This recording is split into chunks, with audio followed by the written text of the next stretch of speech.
अगर कोई सरकारी अफसर चोरी छिपे अपने पद का फायदा उठाकर जमीन या मकान खरीद ले और वो भी अपने नाम नहीं किसी रिश्तेदार के नाम, तो क्या वो बच सकता है या फिर कानून की पकड़ उस तक भी पहुंच सकती है?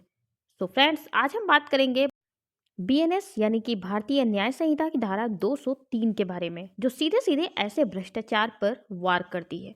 दोस्तों, बीएनएस की धारा 203 का सीधा मतलब यही है कि अगर कोई लोक सेवक यानी कोई सरकारी कर्मचारी या अधिकारी कानून के खिलाफ जाकर अपने पद का गलत इस्तेमाल करके किसी संपत्ति को खरीदता है या उसके लिए बोली लगाता है, तो यह एक अपराध माना जाएगा।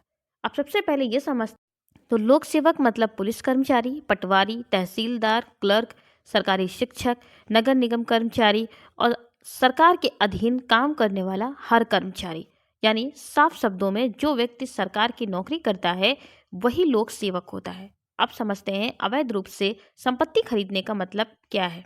मान लीजिए किसी सरकारी अधिकारी को अपने क्षेत्र की पूरी जानकारी है। कहाँ सड़क बनेगी, कहाँ प्लाट का रेट बढ़ेगा, कहाँ सरकारी प्रोजेक्ट आने वाला है।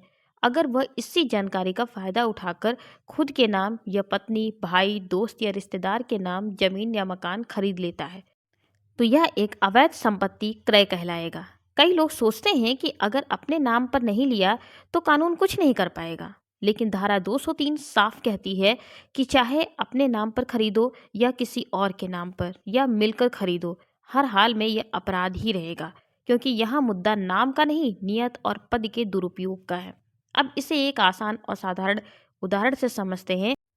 मान लीजिए एक पटवारी को पता है कि किस गांव में जल्द ही हाईवे बनने वाला है। वो चुपचाप अपने रिश्तेदार के नाम वहां जमीन खरीदवाता है और कुछ महीनों बाद जमीन की कीमत 3 गुना बढ़ जाती है। वह भले ही जमीन रिश्तेदार के नाम हो, लेकिन अगर जांच में यह साबित हो जाए कि यह खरीद उसके पद का गलत इस्तेमाल करके की गई थी, तो बीएनएस की धारा 203 के तहत यह अपराध माना जाएगा। तो फ्रेंड्स, अब बात करते हैं इसमें पनिशमेंट की।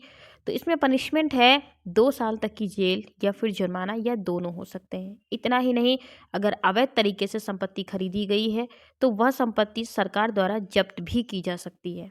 यानी न सिर्फ जेल बल्कि अवैध कमाई भी हाथ से चली जाएगी।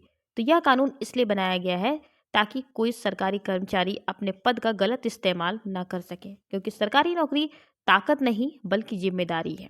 जनता की सेवा के लिए पद दिया जाता है, न कि निजी फायदा उठाने के लिए।